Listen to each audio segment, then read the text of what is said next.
Hello, hello, hello everyone. Welcome to our channel. This side Swati Bhati और biology mentor. और आज की चर्चा का विषय क्या है भाई?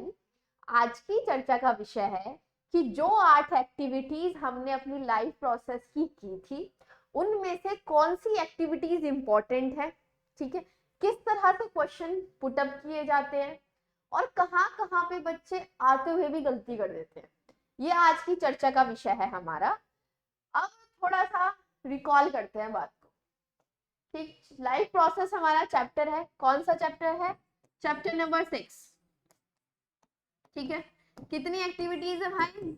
8 एक्टिविटी है।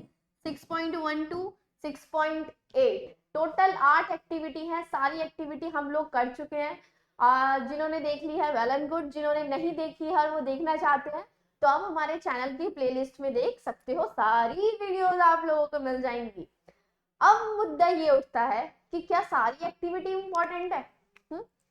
क्या सारी एक्टिविटी इंपॉर्टेंट, सारे प्रॉपर हाई वेटेज के मार्क्स रखती हैं अपने पास? जी, आंसर है नहीं मेरे बच्चों। कुछ एक्टिविटी इसमें से इंपॉर्टेंट है, कुछ ऐसे ऐसे हैं, ठीक, और कुछ ऐसी हैं कि नहीं रिपीट होते, आते नहीं है इतना पेपर में। ठीक है, अब कुछ एक्टिविटीज ये है भाई कि इनमें प्रॉपर कॉन्सेप्ट बनाने पड़ेंगे आपको, तब जाके आप क्वेश्चन अटेम्प्ट कर पाओगे। और कुछ एक्टिविटी ये है कि भाई आप ऊपर से पढ़ लोगे थोड़ा तो भी आप आंसर उनका दे दोगे। अब आगे हम वीडियो में ये बताएंगे कि ये एक्टिविटी इंपॉर्टेंट है, इन्हें आपको घोट के पी जाना है, इसके अलावा आपके पास कोई ऑप्शन नहीं है। दूसरा मैं ये बताऊंगी किस तरह से क्वेश्चन अटेम्प्ट करने हैं, कहाँ पे आपको गलती नहीं करनी। ठीक है, तो बने रहिए हमारे साथ। क्या करें? धैर्य बनाए रखिए। ठीक है बच्चों, चलो इसी के साथ स्टार्ट करते हैं हम आज का session. Most important activities in life process. कितनी एक्टिविटी है मैम ने बता दिया, 6.1 6 टू 6.8 8 एक्टिविटी है, जिसमें से इंपॉर्टेंट कौन सी है? 6.1 6.2 6.3 6.4 6.5 और 6.8। ठीक है, अब बची दो। ठीक है, कौन कौन सी बची? 6.7 और 6.6। ये दो एक्टिविटी बची भाई। ये जो दो एक्टिविटी है 6.6 और 6.7, ये इतने ज्यादा मार्क्स की नहीं है और इतना आती भी नहीं है। ठीक है, सबसे ज्यादा इंपॉर्टेंट एक्टिविटी जो है वो है ये हमारी 6, 1 2 3 4 5 और 8। ठीक है, ये एक्टिविटी बेटा बहुत ज्यादा इंपॉर्टेंट है। इनसे क्वेश्चन मोस्टली रिपीट भी हुए हैं, घुमा फिरा के पूछे भी जाते हैं। जिस तरह से एनसीईआरटी में दिया हुआ है कुछ मिलते जुलते उसी तरह से होते हैं, पर बच्चे आते हुए भी गलती कर देते हैं क्योंकि उनके दिमाग में वो एनसीईआरटी वाली चीज छपी होती है और फिर वो पढ़ते नहीं है क्वेश्चन को सही से और गलत कराते हैं। ठीक है, आज हम क्या करेंगे? इसी प्रॉब्लम का सॉल्यूशन करेंगे। ठीक है, करें सॉल्यूशन। चलो भाई, अब मैं आप लोगों को बता तो दिया मैम ने ये कि ये एक्टिविटी इंपॉर्टेंट है, इन्हें तो बहुत ध्यान से पढ़ना है, बहुत ही ध्यान से पढ़ना है। आगे अब बात करते हैं कि क्वेश्चन आते किस हिसाब से। एक क्वेश्चन मैं आप लोगों को अब दिखाऊंगी, उससे आप लोगों को थोड़ा आइडिया हो जाएगा कि हाँ ये गलती तो नहीं करनी। अगर ऐसा क्वेश्चन आएगा तो आपको तुरंत याद आ जाएगा, अरे मैम ने बताया था ये क्वेश्चन ध्यान से पढ़ना है, गलती नहीं करनी। ठीक है, ये रहा क्वेश्चन। देखो भाई, बिल्कुल एनसीईआरटी का डायग्राम है। अब बच्चे कहाँ गलती करते हैं ये मैं बताती हूँ। In the first activity, a student Rudra took some freshly prepared lime water in two test tube marked A and B. He blew air through the lime water in test tube A and then used a syringe or पिचकारी and passed air through the fresh water in test tube B. अब एक इन्होंने question दिया कि एक student है रुद्रा, जिन्होंने दो टेस्ट ट्यूब ली, दोनों टेस्ट ट्यूब में उन्होंने क्या भर दिया? लाइम वाटर भर दिया। अब पहली जो टेस्ट ट्यूब थी उन्होंने माउथ मतलब ब्लो एयर किया अपने माउथ से और इसमें पिचकारी की हेल्प से एयर को ब्लो किया। अब बच्चे कहाँ पे गलती करते हैं? क्वेश्चन सही से पढ़ते नहीं है, एनसीईआरटी वाली बात रहती है छपी हुई, जैसे मैडम ने बताया। एनसीईआरटी में क्या दे रखा है? ए में दे रखा है पिचकारी की हेल्प से और बी में दे रखा है कि माउथ से उसने ब्लो किया। अब बच्चे यहीं पे कंफ्यूज हो जाते हैं, आंसर कर देते हैं गलत। जबकि हमें पढ़ना है क्वेश्चन ध्यान से कि उसने ए टेस्ट ट्यूब में माउथ से ब्लो किया और दूसरी टेस्ट ट्यूब में पिचकारी से ब्लो किया। ये बात अभी ध्यान में रख लेना, अभी क्वेश्चन आएंगे आगे। ठीक, दूसरी स्टूडेंट थी जिसका नाम था Siya. she took some fruit juice और sugar solution and add some yeast to this. उसने एक शुगर का सॉल्यूशन लिया और उसमें ईस्ट डाल दिया। She took this mixture in a test tube fitted with a one holded cork and filled the cork with a bent glass tube. उसने एक cork, इसमें एक hole हो रहा था और bent tube ली उसने, ये bent tube है, और उसने दूसरी ट्यूब ली जिसमें उसने क्या किया, फ्रेशली प्रिपेयर्ड लाइम वाटर डाल दिया। अब आते हैं से रिलेटेड क्वेश्चन। इन्होंने पूछा रुद्र रिकॉर्डेड, पहली वाली एक्टिविटी में से पूछा इन्होंने, ठीक है, जो पहला था रुद्र वाला, Rudra recorded his observation below, select the correct observation. अब हमें सही ऑब्जर्वेशन सिलेक्ट करनी है। नो चेंज ऑब्जर्व्ड, इन्होंने बोला कि टेस्ट ट्यूब, पहला जो ऑप्शन है कि टेस्ट ट्यूब ए में कोई चेंज ऑब्जर्व नहीं हुआ, बी में लाइम वाटर मिल्की हो गया। दूसरा ऑप्शन है lime water turn milky immediately, और दूसरे में no change observed. Third option lime water turn milky immediately, lime water turn milky after a long time, lime water turn milky after a long time, lime water turn milky immediately. तो हमारा option क्या जाता है भाई, हमारा option जाता है सी। हमारा ऑप्शन सी क्यों जाता है, क्योंकि एटमॉस्फेरिक एयर जो होती है उसमें कार्बन डाइऑक्साइड का अमाउंट इतना ज्यादा नहीं होता।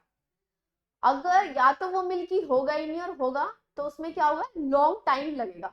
अब इसमें ये वाला भी ऑप्शन दे रखा था कि lime water turn milky immediately, और इसमें नो चेंज ऑब्जर्व्ड, ठीक है। पर बेटा, अरे वेट अ मिनट बच्चों, wait a minute, I am sorry, उधर हमारे पास एनसीईआरटी में आगे भी लिखा हुआ है, यही लाइन लिखी हुई है, lime water turn milky after long time, कि या तो होगा ही नहीं, और होगा तो बहुत लंबे टाइम पे होगा।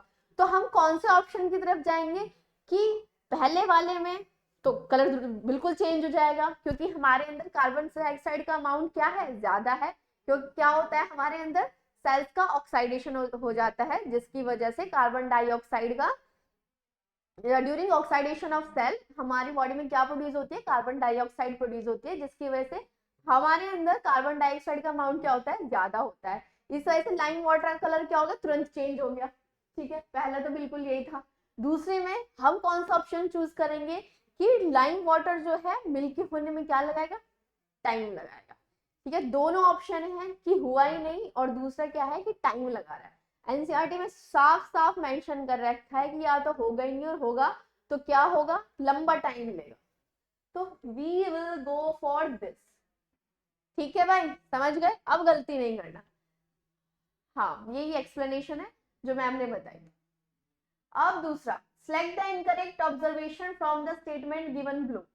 The amount of carbon dioxide in atmospheric air and exhaled air are equal.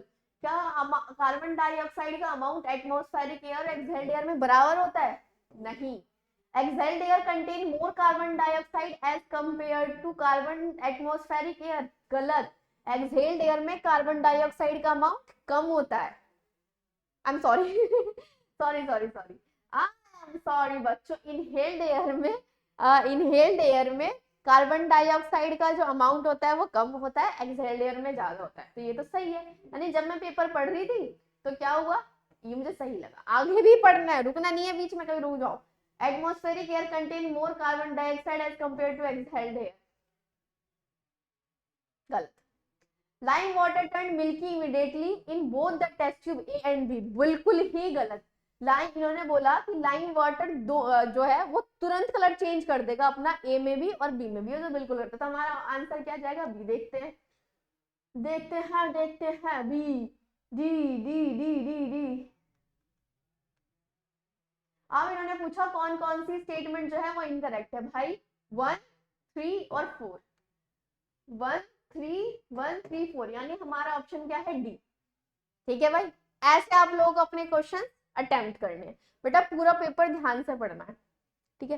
पूरी पेपर, ऐसा नहीं है कि आप लोग एक अपना स्टेटमेंट पढ़ रहे हो, नीचे वाला पढ़ नहीं रहे हो, चारों स्टेटमेंट आपको अपनी सही से पढ़नी है। आगे चलते हैं, एक और question. In the second activity, दूसरी वाली जो एक्टिविटी थी सिया वाली, Siya observe that lime water in the test tube turn milky after some time. Lime water in the test tube turned milky immediately. No change observed in the color of lime water. Lime water in the test tube turned blue black. भाई उसने एक solution के अंदर क्या डाला था, east. East जब ferment होगा तो वो क्या रिलीज करेगा, कार्बन डाइऑक्साइड। और दूसरी वाली ट्यूब में क्या था, लाइम वाटर।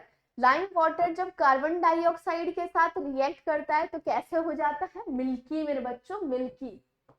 ठीक है, अब मैं बताती हूँ, देखो lime water test tube turn milky after some time. ठीक, अब इन्होंने क्या करा कि ये ब्लू ब्लैक वाला ऑप्शन भी दे दिया। ये ब्लू ब्लैक वाला ऑप्शन इन्होंने क्या क्यों दिया था, क्योंकि हमारे पास कैसी एक्टिविटीज भी है, स्टार्च वाली एक्टिविटीज भी है, तो बच्चे ब्लू ब्लैक में भी कंफ्यूज हो जाते हैं। तो इसलिए मैं आप लोगों को ध्यान से ये बात समझा रही हूँ बेटा, पूरा पेपर ध्यान से पढ़ना है। कुछ एक्टिविटीज जो मैंने आपको लिखवाई 6.1, 2, 3, 4, 5 और 8, ये एक्टिविटी कंसेप्ट बनाने वाली एक्टिविटी है। कंसेप्ट बनाओगे, सारी चीज को समझोगे कि लाइम वाटर कार्बन डाइऑक्साइड के साथ रिएक्ट करके क्या बनाता है, क्या बनाता है भाई, एकदम मिल्की चेंज हो जाता है, मिल्की में कन्वर्ट हो जाता है। तो ये आपको याद रहेगा ना, तो आप तुरंत आंसर दे दोगे, आप गलत पे नहीं जाओगे। ठीक है, यही था मेरा कहने का उद्देश्य। अच्छा आगे भी है, चलो आगे बढ़ते हैं। Select the correct statement. It can be concluded that carbon dioxide is produced as a result of digestion of food in the first activity. First वाली activity. Carbon dioxide is produced as a result of aerobic respiration in the first activity. Oxygen is produced as a result of aerobic respiration in the first activity.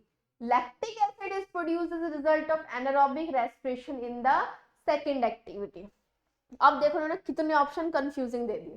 ठीक, carbon dioxide is produced, digestion वाली तो हमें बात नहीं हो रही। ठीक, carbon dioxide is produced as a result of aerobic respiration in first activity. ठीक है, oxygen is produced as a result of aerobic respiration in the, भाई ऑक्सीजन तो प्रोड्यूस हो ही नहीं रही है। ठीक, lactic acid is produced as a result of anaerobic, ये भी नहीं है, तो हमारा आंसर क्या जाता है, B. Carbon dioxide is produced as a result of aerobic respiration in the first activity. थोड़ा ध्यान से, अब मैंने आपको क्वेश्चंस भी दिखा दिए। ठीक है, एक्टिविटी भी बता दी कि ये एक्टिविटी हमारी इंपॉर्टेंट है, किस हिसाब से क्वेश्चन आ सकता है, कैसे वो आपको घुमा सकता है क्वेश्चन से, मैंने आपको ये भी बता दिया है। बस आपको क्या करना है, सारी एक्टिविटी जो मैंने आपको बताई कि ये एक्टिविटी इंपॉर्टेंट है, इन्हें आपको ध्यान से पढ़ना है, अपने कॉन्सेप्ट बिल्ड करने हैं, बस इतना आपको करना है, इन्हें घोट के भी जाना है, और इसके अलावा आपको कुछ नहीं करना। पेपर में ध्यान से सारे क्वेश्चंस पढ़ने हैं, तब वो अटेम्प्ट करना है। ठीक है, जल्दबाजी में गलत नहीं करना है। आई होप आप लोगों को समझ आ गया होगा। समझ आ गया है तो क्या करना है, वीडियो को लाइक करना है, चैनल को सब्सक्राइब करना है। फिर मिलते हैं, फिर मिलेंगे एक और वीडियो के साथ, कुछ इंटरेस्टिंग टिप्स के साथ। ठीक है, तब तक के लिए क्या करना है, हंसते रहना है, मुस्कुराते रहना है और पढ़ाई करते रहना है। ठीक है।